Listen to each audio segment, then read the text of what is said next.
जय सिया राम। श्री रामचंद्रं शरणं प्रपद्ये, श्री रामदूतं शरणं प्रपद्ये। परात्पर परब्रह्म परमात्मा की परमोत्तम से पूर्व प्रेरित रघुवंश बने मंगल मोद निदान हमारे कुछ आराध्य यहाँ पधारे। और ये वो कर्ण है जहाँ कर्ण की विशेष महिमा है। जो तुम कर्ण प्रयाग सोन प्रयाग लगता है।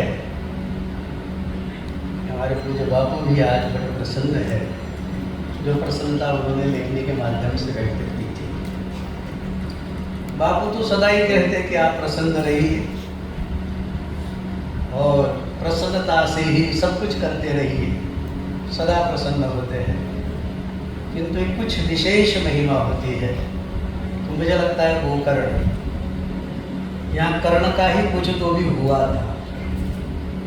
जो यहाँ ज्योतिर्लिंग ले आए ना, जो बापू के द्वारा हम सुनेंगे, यहाँ जो आत्मलिंग भगवान शंकर का यहाँ विराजमान है, जो रावण अपने पुरुषार्थ से भक्ति से नहीं, वो तो कहता था केकसी से कि तुम प्रतिदिन जो पार्थिव शिवलिंग की पूजा करती हो और ये सागर बहाकर ले जाता है, झंझट में मत पड़ो, मुझ में तो सामर्थ्य जो है, मैं स्वयं शंकर को यहाँ ले आऊँगा तो कैलाश को उठाने वाला जो है।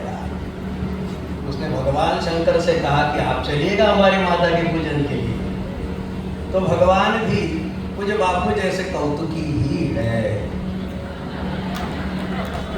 जो हमें कहने लगे बाबा आपकी कथा है। कल को तो दिल्ली से फोन आया था, बोले तैयारी हो गई, आपकी कथा है।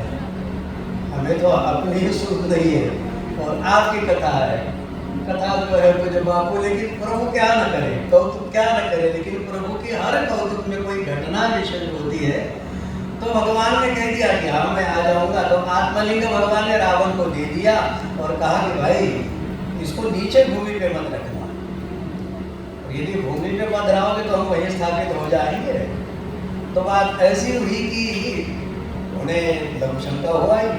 इस स्थान पे जब आए, सब लोग जानते इतिहास को, तो यहाँ यदि आप रख दोगे तो उस यहाँ वो चरवाहा है, गाय चरा। तो गाय चराने वाले को कहा कि भाई हमें बहुत लघु शंका हुई है, तो आप कृपया आत्मलिंग अपने हाथ में रखिए। उसने कहा, बोले ठीक है, लेकिन कितना समय? तो मैं 3 आवाज आपको दूंगा। 3 आवाज में यदि आप ना आए तो हम लोग यहाँ रख देंगे। बोले कोई बात नहीं। तो आत्मलिंग को उस चरवाहे के पास में ले दिया गया। और भगवान की लीला होती है, भगवान क्या न करे। और उसको ऐसी भी लघु शंका होती ही रही कि शायद समुद्र खारा हो गया, भगवान जाने। बात तो ऐसी हो गई कि उसने 3 आवाज दे दी चरवाहे, लेकिन फिर भी जब वो उठा नहीं तो आत्मलिंग वहीं पधराया गया। रावण ने बहुतेरा प्रयास किया, लेकिन महाबलेश्वर इसीलिए कहा गया कि नहीं उठाया गया, वहां से नहीं उठे तो आत्मलिंग यहाँ प्रस्थापित हुई।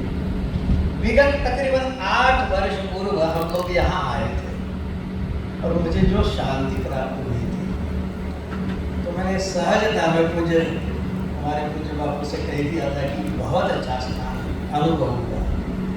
लेकिन कृपालु देवता ने कहा कि चलो वही आनंद करेंगे। और उनकी कृपा तो इतनी आनंद है, उसका कोई पार नहीं है। तो आइए, हमको तो ऐसा लगता है ये गोकर्ण में ये यहाँ का सागर भी कर्ण की भांति है, यानी कान की आकृति में है। और गोकर्ण में आप देखोगे तो भागवत, श्रीमद् भागवत की याद होने लग जाती है। तो हम तो प्राय यही चाहेंगे कि अब कौं तात सुत कर्ण रसाय, मम कर्ण रसायन जो श्रीमद् भागवत में आया है, तो यहाँ कर्ण रसायन तो प्रतिदिन प्रतिपल मेरा भी और आपका भी अनुभव है। मैं जब बहुत छोटा था, बापू को सुनता था 84 से, तो कभी कभी बहुत बीमार रहता था।